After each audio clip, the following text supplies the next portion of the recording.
Aujourd'hui, j'ai une très bonne nouvelle pour vous.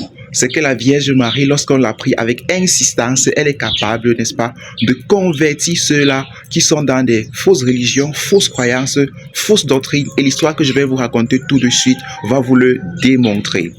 Voilà, vous savez, le rosaire nous a été donné par la très sainte Vierge Marie, voilà, à travers Saint Dominique. Elle a remis à Saint Dominique et elle lui a appris. Et cela a été confirmé par, elle a également confirmé que c'est elle qui le lui avait donné à Alain de la Roche, voilà, au 15e siècle. Et lorsque la Vierge Marie remettait le chapelet, le rosaire à Saint Dominique, voilà, c'était pour qu'il prie avec, il utilise ça comme une âme de prière pour la conversion des albigeois hérétiques, voilà, de son époque. L'histoire que je vais vous raconter va vous montrer comment la très sainte Vierge Marie est capable de convertir ceux-là qui sont dans les fausses croyances lorsque nous la prions instamment pour eux. Quand je parle de fausses croyances, par exemple, ou d'hérésie, l'hérésie, en fait, c'est cela. C'est, par exemple, si quelqu'un dans sa religion, dans sa foi, ne croit, par exemple, pas que Jésus-Christ est Dieu, il est le Fils de Dieu, c'est une hérésie, il est dans l'hérésie, il est dans une erreur de doctrine. Voici comment la très sainte Vierge Marie a donc converti un jeune homme. Saint Alphonse raconte dans son livre Les gloires de Marie qu'il vivait dans le royaume de Naples. Voilà, un jeune homme qui s'appelait Guillaume Elphinstone. Guillaume Elphinstone était d'une famille noble, d'une famille qui avait un peu. Et Guillaume, dans sa jeunesse, il est né ainsi, n'est-ce pas, dans une famille où on avait des pensées hérétiques, on avait une foi et des croyances qui étaient pleines d'erreurs et on était obstiné dans cela. On ne voulait pas écouter la foi catholique ou toute autre voilà, foi qui semblait être raisonnable. Guillaume a grandi ainsi. Voilà. Et d'ailleurs, Guillaume était un frère, un proche parent du roi Jacques de cette époque, raconte Saint Alphonse.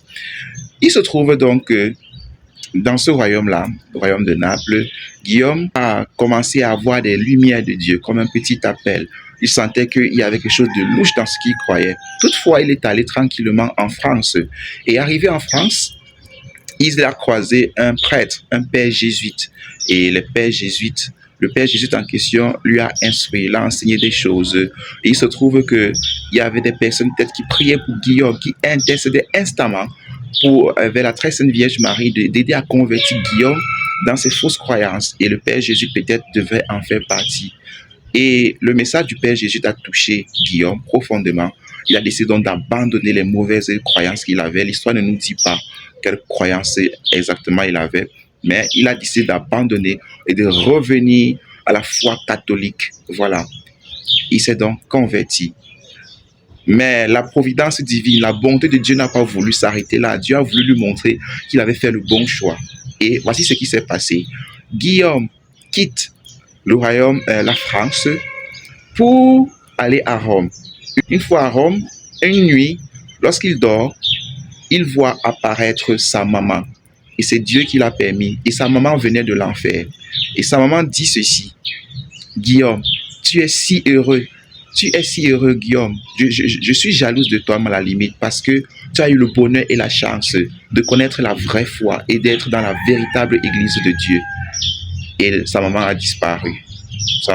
Et sa maman disait, voilà, que moi, ayant resté dans mes croyances, dans mes fausses croyances, j'ai eu le malheur d'aller en enfer. Le matin, donc, une fois réveillé, Guillaume pleurait amèrement. Son ami vient le voir et dit: Guillaume, mais pourquoi tu pleures? Il dit: cette nuit, j'ai rencontré ma mère. Elle est venue, elle a apparu et venant de l'enfer, elle m'a dit, voilà, que j'ai eu le bonheur de trouver la vraie foi. Et ça a donc boosté, cette vision-là, cette apparition-là a boosté la foi de Guillaume. Il a décidé de s'accrocher à la très sainte Vierge Marie, de lui prier encore instamment. Il a décidé de choisir Maman Marie comme sa mère. Et à force de faire des prières à la très sainte Vierge Marie, la mère de Dieu a mis dans son cœur qu'il fallait qu'il entre dans un ordre religieux, dans la compagnie de Jésus. Et c'est d'ailleurs les frères jésuites qui rapportent l'histoire, voilà, et Saint Alphonse le rapporte aussi en retour, qui raconte l'histoire du jeune homme. Et ce n'est pas tout. Regardez ce qui est merveilleux lorsqu'il arrivait au fond de ses jours. Donc, il a voulu donc, par le concours de la très sainte Vierge Marie, entrer chez les pères jésuites. Et de France, donc, il a commencé un cheminement. Une fois cette révélation effectuée, Guillaume tombe malade quelques temps plus tard. et il décide de rentrer dans sa région natale à Naples pour retrouver de la santé. Mais arrivé à Naples, la maladie s'aggrave et la volonté de Dieu se manifeste pour lui encore. Et sauf que dans sa maladie, les médecins de cette époque-là lui font savoir qu'il va mourir et que c'est inévitable. Voilà.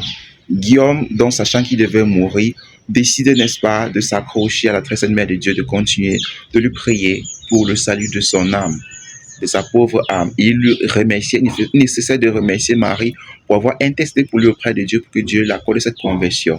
Et il a donc supplié les pères jésuites à Naples d'entrer dans leur communauté, qui lui donne le bonheur, n'est-ce pas, de mourir malgré la maladie, de mourir, n'est-ce pas, en étant frère religieux. Ce que les pères jésuites ont accepté. Et donc, on l'a fait entrer dans cet ordre-là et on l'a donné la communion devant le Saint-Sacrement. Il a prononcé les vœux pour être frère. Et avant de mourir, vous savez, il disait aux gens qui étaient autour de lui que quel bonheur, quel bonheur, quel bonheur, quelle gloire de mourir avec tous ces anges qui m'environnent.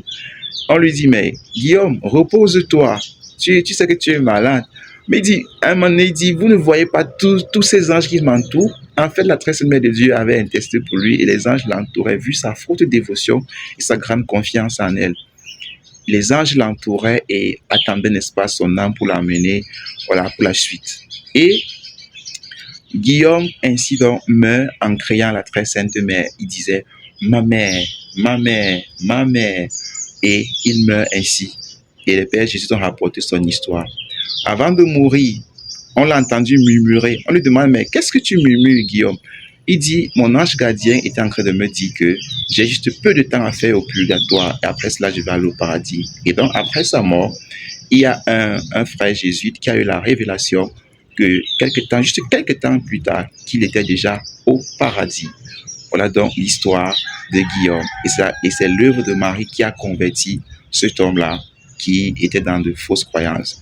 Donc, si dans votre famille, vous avez des personnes qui ont des fausses croyances, des fausses conceptions religieuses, vous pouvez prier instamment la très sainte Vierge Marie pour eux et elle va changer leur cœur parce que c'est le Seigneur qui accorde toutes les grâces que Marie demande.